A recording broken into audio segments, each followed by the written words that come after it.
पृथ्वी माता कौन थी? गाय को हम पृथ्वी के रूप में क्यों देखते हैं? गौ माता हिंदुओं में इतना महत्व क्यों रखती है? क्या आपके मन में भी ये सभी सवाल आते हैं? तो मेरे साथ बने रहिए। मेरा नाम है धवल और आज हम बात करेंगे मदर अर्थ यानी कि पृथ्वी देवी की। इस स्टोरी की शुरुआत होती है भागवत पुराण में से। स्टोरी की शुरुआत हम करते हैं राजा वेणा से, जो माना जाता है कि विष्णु भगवान के 5th जनरेशन के पुत्र थे। विष्णु भगवान ने पुत्र बनाया था क्योंकि प्रकृति को चलाने के लिए कोई एक पालनहार यानी कि कोई किंग चाहिए। तो उस किंग के जो पुत्र हुए उसमें से राजा वेणा जो हुए, उन्होंने प्रकृति को चलाने के साथ साथ प्रकृति को नष्ट करना भी स्टार्ट कर दिया। They exploited it and because of that क्या हुआ, कुछ ऐसा हुआ कि प्रकृति उनसे नाराज हो गई और प्रकृति ने गाय का स्वरूप लिया। गाय का स्वरूप लेकर प्रकृति ब्रह्मा जी के पास गई और ब्रह्मा जी से बोली, हमें इस राजा से मुक्ति चाहिए ताकि हम अपना जीवन या तो हम अपना भी ग्रोथ कर सकें, क्योंकि राजा की भूख इतनी बढ़ गई है कि वो और कुछ देख नहीं रहा है।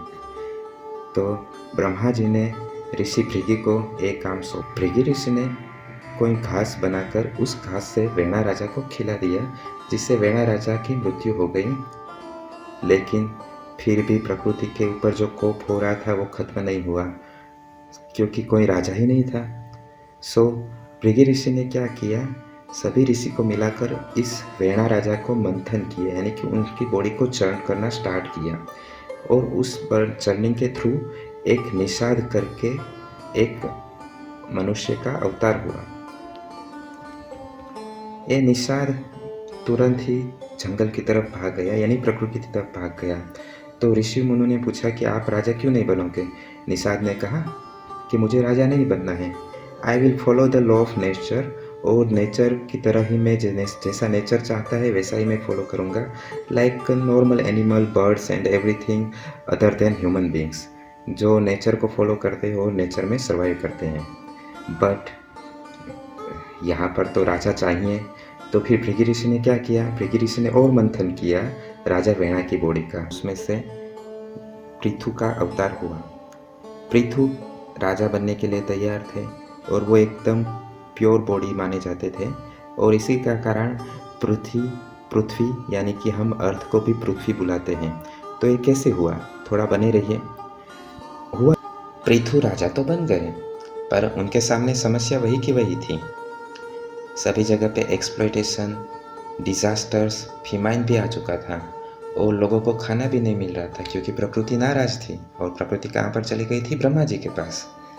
सो पृथु राजा ने क्या किया, अपना धनुष उठाया और चल पड़ा प्रकृति के पीछे गौ माता को मारने के लिए, कि या तो तुम मुझे खाना दो या तो मैं तुम्हें मार दूंगा।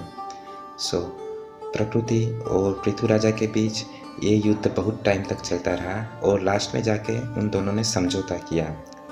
क्या समझौता किया?